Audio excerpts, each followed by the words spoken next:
Let's talk now about the historic sites in Turkey that have been damaged or destroyed in these earthquakes. Vehbi Baysan is a member of the archaeology excavation team in Gaziantep and has frequently visited heritage sites in Hatay as well. He's an associate professor of history at Haldun University. He joins me now live from Istanbul. Professor, it's really good to have you on the program with us. I've visited many of the historic sites myself in this region. Most recently in July 2021, I was in Gaziantep and Diyarbakir and was really sad to see all the damage, in particular to the castle in Gaziantep, which is really remarkable. But a lot of people in the West might not be so familiar with the historic importance of this region. Can you talk to us about some of the historical events that have taken place and the significance of this region and these sites? Well, let me begin with, first of all, thanks for inviting me. It's very important, crucial. Obviously, the human life is our priority in Turkey at the moment. But also, it's worth, as you talking about this heritage sites. Actually, I'm actively participating in the Karkamış excavations, which is in Gaziantep, the town of Nizip, which is right at the border with Syria. There is a magnificent investment there. The Archeo Park has been opened, and I know that the Gaziantep, both the governor as well as the municipality investing heavily in preservation of cultural heritage sites, even the prehistoric ones.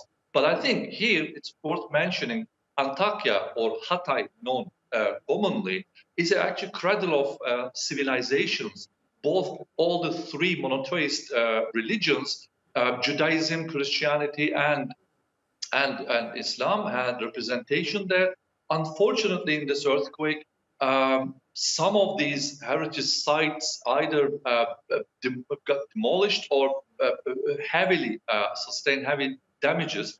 For example, Habibi Neccar Mosque, which is 13th century, built in the 13th century, has been almost entirely demolished. We have in Iskenderun, the St. Nicola Orthodox Church, also partially damaged, but we don't know what happens to the structure. The Antakya Orthodox Church as well. But also, of course, we should mention the archaeological sites. For example, in Antakya, again, every year I visit is the Alalakh. Luckily, we don't have much damage there. Even the archaeology, the center, the building there is standing, and today it's serving earthquake victims.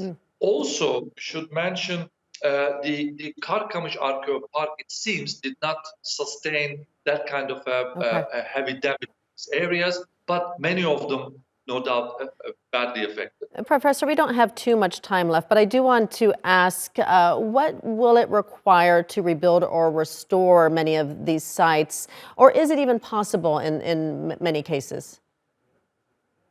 Well, we need international cooperation, but which we see many of them coming already.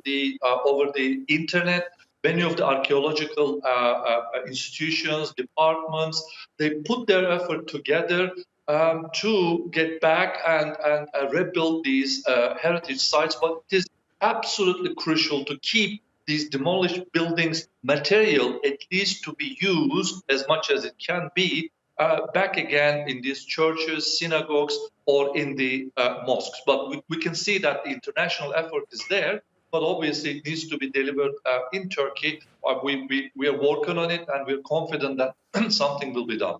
All right, Vehbi Baysan, Associate Professor of History at Haldun University. Thank you for joining us here and talking about these historic sites that have been damaged in the earthquake. And do stay with